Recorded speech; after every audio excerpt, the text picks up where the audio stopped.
আসসালামু আলাইকুম। এই হচ্ছে আমাদের পেঁপে বাগানের গাছগুলোর বর্তমান অবস্থা। আলহামদুলিল্লাহ, এখন গাছগুলোকে দেখে মনে হচ্ছে তারা সার্ভাইভ করছে মোটামুটি।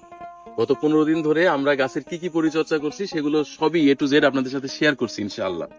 আমরা যেহেতু কথা দিছিলাম যে আমরা অর্গানিক কৃষিতে অবশ্যই অর্গানিক কৃষি করবো ইনশাআল্লাহ, তো সেটারই প্রথম ধাপ হিসেবে আমরা আজকে এই যে ফেরোমন টোপ আর এই যে হলুদ স্টিকি ট্র্যাপ ব্যবহার করতেছি। এগুলো মূলত আমাদের বাগানে যে সাদা জাবের প্রাদুর্ভাব দেখা দিচ্ছে, এগুলো শুরুতেই যদি একটু কমাইতে পারি এটা দিয়ে, সেজন্য এটা ব্যবহার করতেছি ইনশাআল্লাহ। হলুদ রং তো এমনিতেই পোকাদের আকর্ষণ করে, তার সাথে কিছু মেডিসিন দেওয়া আছে যেটা হচ্ছে পোকাকে আকর্ষণ করবে। আর এটার মধ্যে এই যে ফেরোমন টোপ দেওয়া আছে, এটা গন্ধ ছড়াবে বাতাসে তার, এবং পোকাদেরকে তার দিকে আকর্ষণ করবে। আমরা আশা করি এর রেজাল্ট আমরা ভালো পাবো ইনশাআল্লাহ। কি ফলাফল আসে সেগুলো তো অবশ্যই আপনাদের সাথে শেয়ার করব। আমাদের জন্য দোয়া করবেন যেন এই অর্গানিক কৃষি শুরু করার মাধ্যমে, আমরা যে আজকে প্রথম ধাপ শুরু করছি, এর মাধ্যমে আমরা যেন হেলথ বেনিফিটেড ফল এবং অর্গানিক চাষের যে উপকারিতা এটার মানুষের কর্ণকুহর পর্যন্ত পৌঁছাইতে পারি। তো আজ এই পর্যন্ত, সবাই ভালো থাকবেন, সুস্থ থাকবেন। আল্লাহ হাফেজ।